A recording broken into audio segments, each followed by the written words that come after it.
Ein Buschbrand in Kalifornien sorgt für Schlagzeilen. Auslöser ist eine Nebelmaschine, die farbigen Rauch produziert und damit das Grasland in Brand gesteckt hat. Die Löscharbeiten dauerten über 2 Monate.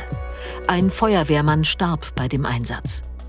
Der Grund für die Nebelmaschinenaktion war eine sogenannte Gender Reveal Party.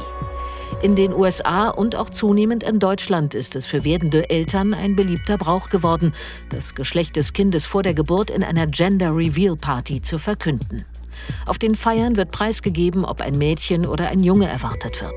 Mal mit dem Anschneiden einer Torte, mal mit einer farbigen Explosion in Rosa oder Blau oder mit viel Konfetti, Emotionen und Entertainment. Die Schattenseite: der Social-Media-Trend kann Menschenleben kosten. In den USA stirbt ein werdender Vater bei den Vorbereitungen zu einer Babyparty. Die Unfälle werden wohl auch deswegen immer dramatischer, wie etwa bei diesem abgebrannten Auto, weil sich die bunten Bilder von den Partys im Social-Media-Zeitalter so gut und schnell verbreiten. Wie sehen das werdende Eltern? Sind Gender-Partys eine Option? Es war tatsächlich eine kleine Form von Gender Reveal bei mir mit meinen Freunden. Als kleinen Anlass habe ich dann genommen, das Geschlecht preiszugeben. War ganz witzig. Ich habe eine kleine Badebombe im Pool gezündet. Ich glaube, das mit dem Kuchen oder dass man irgendwie einen Umschlag hat oder selbst wenn es so eine Fontäne ist in Blau oder das mit der Badebombe oder so, das ist ja alles ganz harmlos. Aber dass dann hier Autos angezündet werden im Endeffekt oder ganze Waldbrände entstehen wegen der Gender Reveal Party, ist glaube ich nicht. Mark und Sita bekommen einen Jungen. Für sie war die Verkündung des Geschlechts vom Arzt ein sehr besonderer Moment, den sie gemeinsam mit ihren engsten Freunden genießen wollten. Hier im Geburtsvorbereitungskurs tauschen sie sich mit anderen werdenden Eltern wie Jenny und Jonas Parriger aus. Eine Gender Reveal Party kommt für das Paar jedoch nicht in Frage. Da waren wir uns recht schnell einig, wir beide halten davon überhaupt nichts. Ich finde, eine Party an sich ist schön, aber nicht, um das Geschlecht zu feiern. Es gibt genug Paare, die wünschen sich explizit einen Jungen oder ein Mädchen. Und wenn es das dann doch nicht ist und du bist da und hast irgendwie 20, 30 oder noch mehr Gäste und musst dann da gute Miene zum bösen Spiel machen, finde ich schwierig. Man denkt immer, man muss mithalten. Und diese Ursprungsparty, vielleicht auch einfach nur mit der Family zu Hause im Garten zu sitzen, ist so einfach weg. Und für mich ist es Aufmerksamkeit. Also man will da irgendwie zeigen, was man hat, was man bekommt, diese 10.000 Geschenke. Also für mich ist es irgendwie alles so unreal. In der Kritik stehen die Partys aber nicht nur, weil Menschen oder Tiere zu Schaden kommen. Kritiker bemängeln, dass den Kindern ein soziales Geschlecht übergestülpt würde. Schon die Farben Blau und Rosa würden Geschlechterklischees zementieren, sagt Genderforscherin Lotte Rose.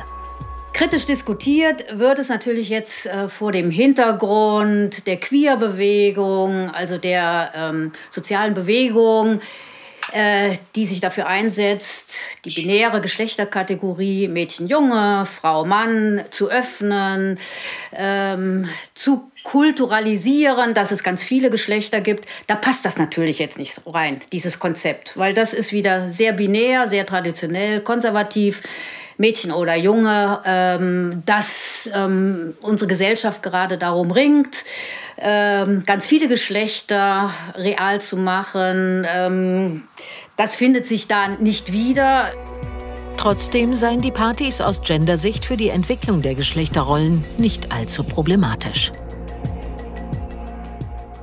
Die Welt ist ja nun viel größer für ein Kind als das, was es in der Familie erfährt. Es gibt draußen eine große Welt, in der die Geschlechterkategorie sich öffnet und damit wird ja auch ein Kind konfrontiert. Also von daher würde ich das jetzt nicht zum Anlass nehmen für dramatische Problematisierungen.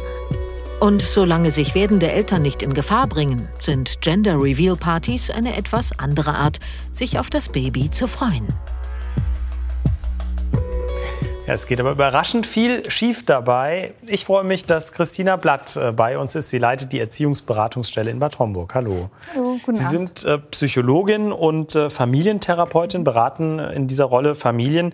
Wie stehen Sie zu diesen Gender-Reveal-Partys, die so gerade im Kommen sein könnten in Deutschland? Genau, also ich denke, die sind ja hauptsächlich in Deutschland im Moment in der Influencer-Szene angekommen, aber demnach könnten sie sich wahrscheinlich verbreiten. Also ich finde es total schön, wenn man sich freut, dass man ein Baby bekommt, wenn man das auch feiern möchte, auch im familiären Rahmen, wie es ja auch im Beitrag gesagt wurde. Ich finde es ein bisschen schade, wenn dann direkt schon der Fokus so sehr auf das Geschlecht gesetzt wird und dann vielleicht auch schon direkt so Klischees mittransportiert werden. Das finde ich ein bisschen schade. Warum gucken wir eigentlich alle so sehr auf dieses Geschlecht? Also wer ein Kind bekommt, der kriegt immer sofort erstmal die Frage gestellt, Junge oder Mädchen? Warum eigentlich? Ja, ich glaube, also Menschen streben ja immer danach, irgendwie Komplexität zu reduzieren und sich es möglichst einfach zu machen. Und so ein Baby, was noch im Mutterbauch ist ja erstmal ein Mysterium, sag ich mal so. Und wenn man dann das Geschlecht schon mal weiß, dann kann man schon mal sich auf eine Sache einstellen und kann schon mal sagen, okay, gut, ich stelle mich jetzt darauf ein, der Papa von einem Jungen oder von einem Mädchen zu werden. Also ich glaube, es ist einfach so ein Versuch, ein bisschen besser zurechtzukommen. Gleichzeitig sagen Sie ja, man sollte nicht zu viele Geschlechterstereotype übertragen an ein Kind oder ihm aufdrücken. Aber lernen Kinder nicht vor allem durch Vorbild lernen? Also was kann ich als Eltern in meinem eigenen Verhalten vielleicht anders machen, damit genau das nicht passiert?